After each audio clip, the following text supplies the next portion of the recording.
민수기 18장 말씀은 앞서 16장에서 살펴본 고라와 다단, 아비람의 반역과 그에 따른 비극을 경험한 이스라엘 자손이 두려움에 잡혀서 던지는 질문에 대한 하나님의 답입니다.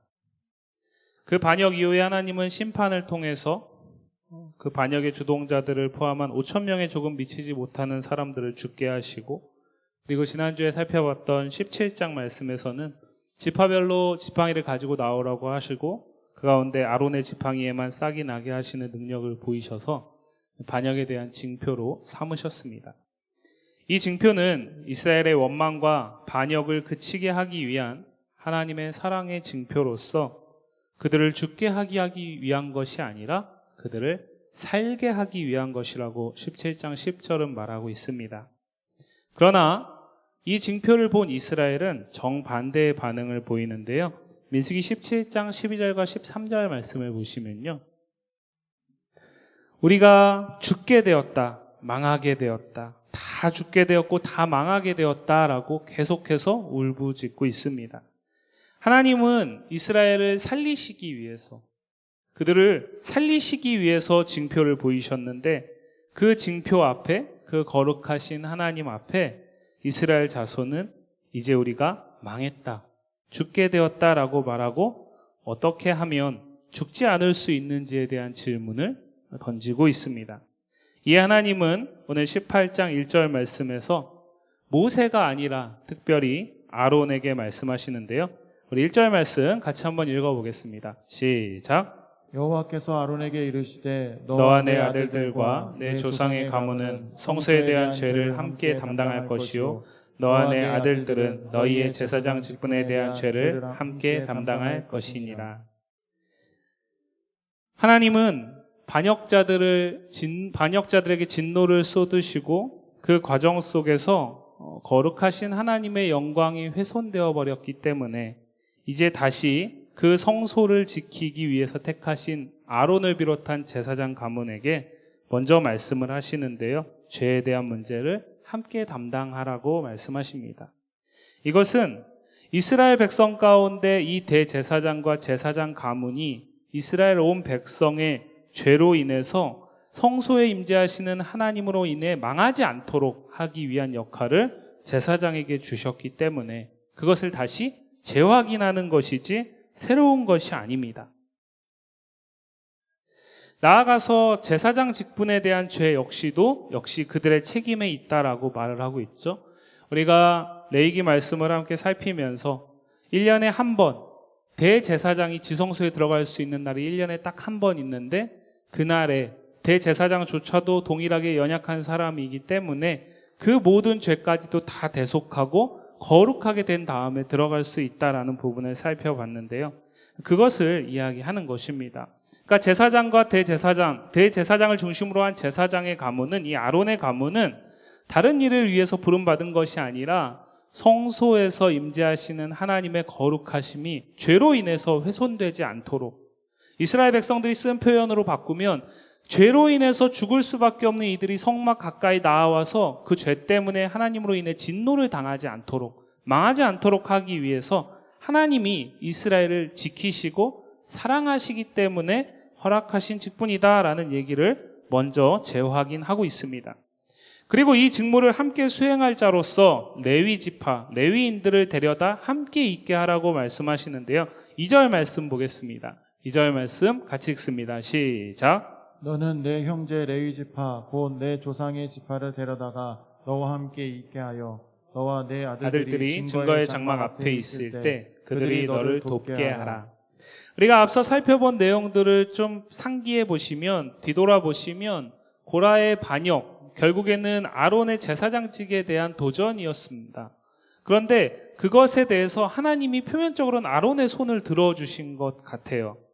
그리고 레위인은 그 가운데 아론이 마음대로 할 수 있는 사람으로 불이라고 주신 것처럼 보이는데, 오늘 성경은 분명하게 뭐라고 얘기를 하고 있냐면 그들은 너의 종이 아니라 내 형제라고 얘기를 하고 있고, 함께 돕게 하기 위해서, 즉 동역자로서 주셨다라는 사실을 분명하게 말씀하고 있습니다. 동역자라는 것이 직무가 같다는 것은 아닙니다. 동역자니까 마음대로 해도 된다는 것은 아니죠. 앞서 하나님이 확립하시고 다시 재확인하신 권위를 인정하는 범주 내에서 각자에게 맡겨진 역할들을 성소 안에서 담당해 나감으로써 동역하는 것입니다. 더 큰 하나님의 일을 이루는데 동역하는 것입니다. 이것은 앞선 사건을 통해 볼 때 너무나 당연한 조치입니다. 왜냐하면 그 하나님의 앞선 조치, 특별히 우리가 17장에 살펴봤던 아론의 지팡이에서만 싹이 나오게 하는 그 조치는 아론의 우월성을 인정한다라기보다는 하나님께서 아론을 그 자리에 세우셨다라는 사실을 드러내는 것이고, 마찬가지로 돕는 자로서 레위 지파를 아론 옆에 두셨다라는 것이죠. 그래서 함께 동역하는 것이 하나님의 원하시는 바다라는 사실을 이야기하는 것입니다. 분명히 고라는 레위 지파로서 반역의 최선봉에 서 있었지만 그것과 별개로 레위인은 여전히 아론을 도와서 성막의 모든 직무를 감당해야 합니다. 우리가 민수기 앞에서 쭉 1장부터 10장까지의 내용을 살펴봤던 것을 다시 기억해 보시면 너무나 구체적으로 내용들을 주셨잖아요. 어떤 지파는 무엇을 하고 어떤 지파는 무엇을 하고, 그 가운데 레위 지파도 각 그 자손별로 나눠가지고 역할을 부여하셨던 것을 기억하시죠? 그런 모든 것들이 함께 동역함으로써 왕이신 하나님의 인도하심을 받아 약속의 땅까지 이룰 수 있다라는 것을 분명하게 다시 한번 말씀하고 계시는 거죠. 왜 그럴까요? 지금 이스라엘 백성들은 가나안 땅에 가기에 앞서서 광야에서 그 하나님의 인도하심을 따라 하나님의 질서와 권위를 인정하며 가야 하는데 그것이 지금 무너져 버린 것이죠. 1차적으로는 가데스 바네아에서 하나님의 권위가 무너진 것이고, 그 다음에는 고라의 반역을 중심으로 해서 제사장의 권위가 무너져 버렸습니다. 그렇기 때문에 거기에 대한 진노를 바라신 하나님께서는 다시 이제 그 질서를 새롭게 회복하고 수축해야 할 필요가 있는 것이죠. 그렇기 때문에 결코 새로운 것은 아닙니다. 어떻게 하면 망하지 않을 수 있을까요? 라는 이스라엘의 질문에 하나님은 이미 내가 앞서 수차례 얘기했던 것처럼 내가 너희의 왕이라는 사실을 인정하고 내가 세운 권위와 그 맡겨진 직무들을 각자가 힘써 감당하면서 나아갈 때에 너희는 반드시 살 것이고 약속의 땅에 이를 수 있다라는 얘기를 하는 것입니다. 아론의 승리를 선언하는 것이 아니라 다시 하나님의 말씀에 귀를 기울이고 그 말씀을 따르라는 명령입니다. 이렇게 1절부터 7절까지의 말씀이 끝난 이후에 8절 이하에서 제사장과 레위인의 몫에 대해서 말씀을 하십니다. 왜 반역이 일어났을까요?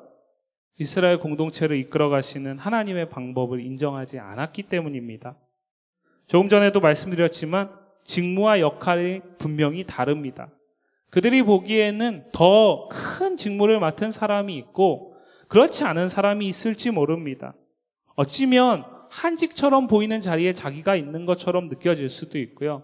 고라 자손이나 아비람과 다단이 생각했던 것처럼 제사장 아론을 중심으로 한 저들이 행하는 일 나도 얼마든지 할 수 있는데 왜 나한테는 안 시켜주나 라는 생각을 했을지도 모릅니다.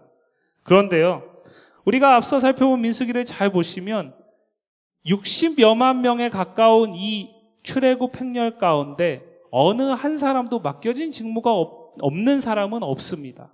모두에게 다 직무가 맡겨져 있죠. 그들이 각자의 자리에서 맡겨진 직무를 수행해 나가는 것만이 하나님의 인도하심의 방법인데 그것에 대해서 반역한 것이죠.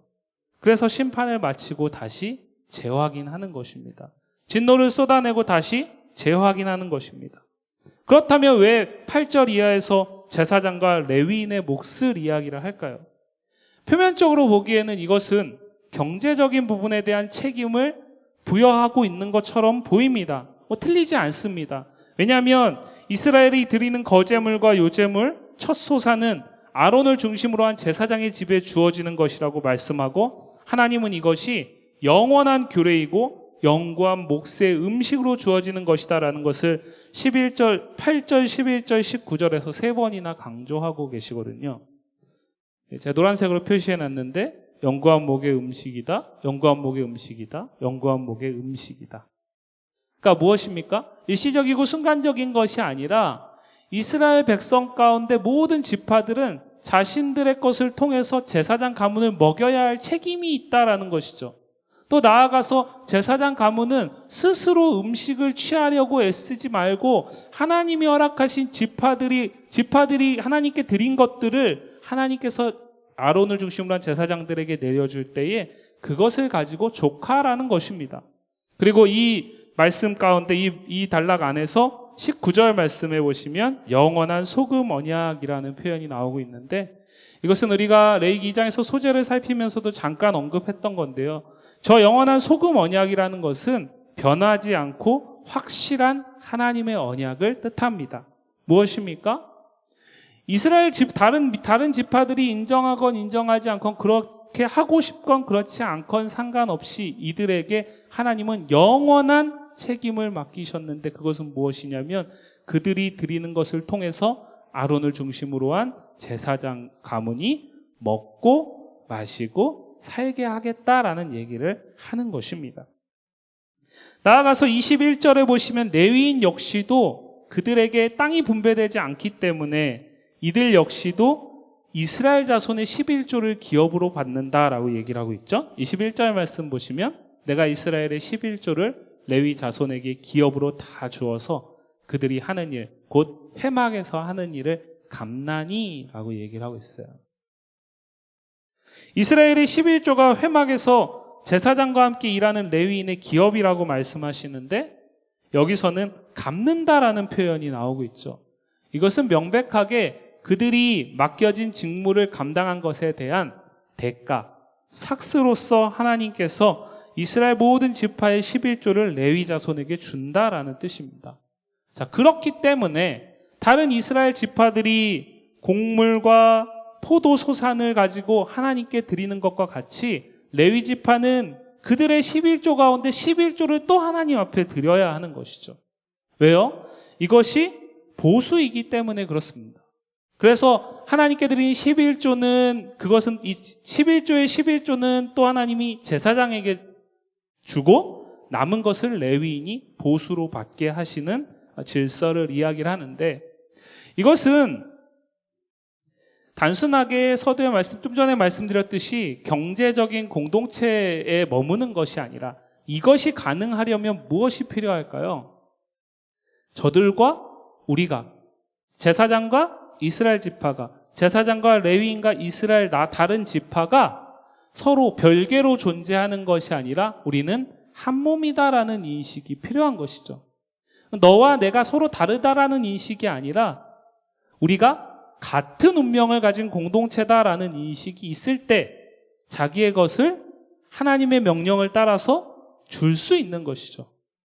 그렇지 않다면 누구라도 고라와 다단과 아비람과 같은 반역은 언제라도 일어날 수 있는 것입니다.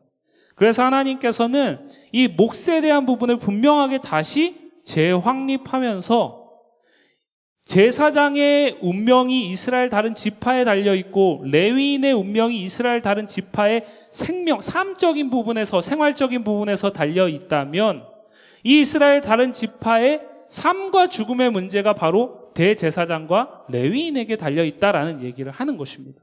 그래서 서로 함께 공동 운명체다라는 사실을 이야기하고 있는 것이고, 그래서 18장 1절부터 32절 사이에 계속해서 함께, 합동하여, 이런 표현들이 계속 반복되고 있는 것이에요. 그러니까 아론 한 사람의 승리를 선언하는 것이 아닙니다. 아론과 레위인과 다른 모든 지파들은 하나님이 왕이신 이 행렬 안에서 한 몸으로 움직여야 된다라는 얘기를 하는 것입니다. 그리고 그것을 신약 시대에 와서 교회의 모습을 그대로 반영하고 있는 것이죠. 교회 안에 여러 사람들이 있습니다. 여러 직분들이 있습니다. 여러 위치들이 있죠. 그러나 그것이 크건 작건, 귀하건 중하건 내가 생각하기에는 너무나 내게 맡겨진 것이 작게 느껴질지라도, 내가 얼마든지 저것을 할 수 있다라고 내가 확신을 가질지라도, 중요한 것은 무엇이냐면 하나님이 정하신 질서 안에서 함께 합력하여서 한 몸을 이루어가는 것이 하나님의 선하신 뜻을 이루는 가장 확실하고 유일한 방법이다라는 얘기를 하는 것입니다. 마지막으로 32절 말씀에서 이것이 이스라엘의 질문에 대한 답이라는 사실을 분명하게 보게 되는데요. 32절 말씀 보시면 같이 읽습니다. 시작. 너희가 그중 아름다운 것을 받들어 드린즉 이로 말미암아 죄를 담당하지 아니할 것이라. 너희는 이스라엘 자손의 성물을 더럽히지 말라. 그리하여야 죽지 아니하리라. 이스라엘 자손이 성막 앞에서 우리가 다 죽게 되었습니다. 다 죽어야 됩니까? 라고 질문을 던졌고 하나님은 쭉 얘기하신 다음에 이렇게 하면 죽지 않을 것이다 라고 답을 주고 있는 것이고, 여호와의 성막에 나아가는 자가 망하지 않으려면, 죽지 않으려면 방법은 하나입니다. 자신들의 생각을 버리고 하나님의 말씀, 명하신 규례를 온전히 순종하는 것입니다. 온전히 따르는 것입니다. 그 길 외에는 다른 길이 없습니다. 그런데 이것은 새로운 것이 아니죠. 민수기 우리가 앞에서 쭉 살펴봤던 것처럼 질서의 하나님께서는 정말 디테일하게 하나하나를 다 설정하셨고 각자에게 다 역할을 맡기셨습니다. 그리고 그 중심에 자신이 왕으로 좌정하셔서 이 행렬을 이끌어 가십니다. 이 중심에 계신 하나님을 왕으로, 여호와를, 만군의 여호와를 왕으로 인정한다면 이 행렬을 이끌어가는 나머지 이스라엘 모든 민족들은 어떻게 해야 할까요? 그 왕의 각자에게 주어진 명령에 따라야 하는 것이죠. 그 길만이 살 수 있는 길입니다. 진영을 형성했습니다. 군대 지휘관이 있는데 그 지휘관이 이끌어가는 행렬이 내가 마음에 들지 않는 거예요. 방법이 영 어설프고 동의가 되지 않아요. 그렇다고 해서 자기 생각대로 그 진영에서 스스로 나아가지고 개인 행동을 하게 되면은 그 사람은 살 수 없습니다. 죽음을 더 빨리 맞게 됩니다. 그런 것처럼 일관되게 민수기는 계속해서 하나님의 말씀, 하나님의 왕되심을 인정하고 그 하나님을 따라가는 것, 그 하나님을 뒤쫓아가는 것, 그것이 살 수 있는 유일한 길이다라는 얘기를 하고 있고, 오늘 본문은 다시 한번 그것을 강조하고 있습니다. 오늘 본문에서 특별히 우리가 다시 한번 조금 더 주목해서 살펴보려고 하는 것은 20절 말씀인데요. 20절 말씀 같이 한번 읽어보겠습니다. 시작. 여호와께서 또 아론에게 이르시되 너는 이스라엘 자손의 땅에 기업도 없겠고 그들 중에 아무 분깃도 없을 것이나 내가 이스라엘 자손 중에 내 분깃이요 내 기업이니라. 하나님은 다시 아론에게 특별히 말씀하십니다. 그것은 무엇이냐면 아론에게 그다지 유쾌한 말은 아니었을 것 같아요. 왜냐하면 처음에 이렇게 얘기하시죠. 너는 이스라엘 자손의 땅에 기업이 없다. 그들 중에 아무 분깃도 없다. 실제로 이들은 들어가가지고 이스라엘 땅 분배를 받지 못하잖아요. 근데 여기까지만 보면 이들은 정말 빈털털이에요. 아무것도 없어요. 그런데 그 이후에 놀라운 축복의 말씀이 이어지고 있죠. 이들에게는 다른 모든 지파에게는 주어지지 않는 기업이 있습니다. 그것은 무엇입니까? 바로 하나님 자신이라는 거죠. 아론을 하나님이 특별히 부르셔가지고 너에게는, 그리고 이 제사장 가문에게는 바로 내가 기업이 되겠다라고 말씀하십니다. 이게 왜 엄청난 축복일까요? 이게 왜 엄청난 은혜일까요? 시편 기자는 이것에 대해서 다음과 같이 말했습니다. 시편 73편 25절과 26절 말씀인데요. 다시 한번 같이 읽습니다. 시작. 하늘에서는 주 외에 누가 내게 있으리요? 땅에서는 주밖에 내가 사모할 리 없나이다. 내 육체와 마음은 쇠약하나 하나님은 내 마음의 반석이시요 영원한 분깃이시라. 시편 기자는 이렇게 얘기하는 것입니다. 하늘에서나 땅에서나 나는 하나님 외에는 아무런 소망이 없다라는 거죠. 그런데 땅에 있는 내 육체와 내 마음은 점점 쇠약해집니다. 삶의 곤고와 빈핍과 고난과 역경이 끊임없이 이어지는 것이 우리의 인생이잖아요. 그런데 바로 그때에 시편 기자에게 소망이 되는 것은 무엇이냐면 하나님이 나의 영원한 분깃, 기업이라는 사실입니다. 하나님을 기업 삼는다라는 것은 하나님을 왕으로 인정하고 그분을 구주로 믿는 모든 자에게 그보다 더 큰 은혜가 없습니다. 그래서 시편 기자는 이 시편 73편을 마무리하면서 하나님을 가까이 하는 자가 복이 있다라고 얘기를 하고 있어요. 그렇다면 하나님이 기업이 되신다는 것은 구약 성경 안에서 어떻게 발전을 할까요? 예레미야 31장 33절 말씀 한번 보겠습니다. 같이 읽습니다. 시작. 그러나 그날 후에 내가 이스라엘 집과 맺을 언약은 이러하니 곧 내가 나의 법을 그들의 속에 두며 그들의 마음에 기록하여 나는 그들의 하나님이 되고 그들은 내 백성이 될 것이라. 여호와의 말씀이니라. 나는 그들의 하나님이 된다라고 얘기를 하고 있죠. 이것은 새 언약이라고 얘기를 하는데, 그러니까 오늘 민수기 말씀에서는 제사장 가문에만 주어지는 것이 하나님이 기업됨인 것 같지만 구약 성경이 쭉 흘러가면서 이것은 제사장 가문이 아니라 후에 예수 그리스도를 통해서 성취될 영적 이스라엘, 사실은 출애굽기에서 처음에 나왔던 제사장 나라 되는 이 땅에 교회된 모든 사람들에게 주어지는 복으로 연결이 되고 있어요. 그것은 무엇이냐면 하나님이 내 하나님이 된다라는 것. 그리고 나는 그분의 자녀가 된다라는 거죠. 백성이 된다라는 것입니다. 그리고 이것은 예수 그리스도를 통해서 성취되어 오늘 우리의 정체성을 형성하고 있습니다. 이에 대해서 히브리서 기자는 다음과 같이 말하는데요. 히브리서 9장 15절 말씀입니다. 같이 읽습니다. 시작. 이로 말미암아 그는 새 언약의 중보자시니 이는 첫 언약 때에 범한 죄에서 속량하려고 죽으사 부르심을 입은 자로 하여금 영원한 기업의 약속을 얻게 하려 하심이라. 결국 이스라엘이 하나님의 성소에서 죽음을 피할 수 있는 길은 1차적으로는 왕이신 하나님의 인도하심을 따라서 그 말씀을 따라서 행렬을 이어가는 것입니다. 그러나 이 말씀을 대하는 이 시대에 사는 우리에게 오늘 말씀은 무엇이라고 얘기하고 있습니까?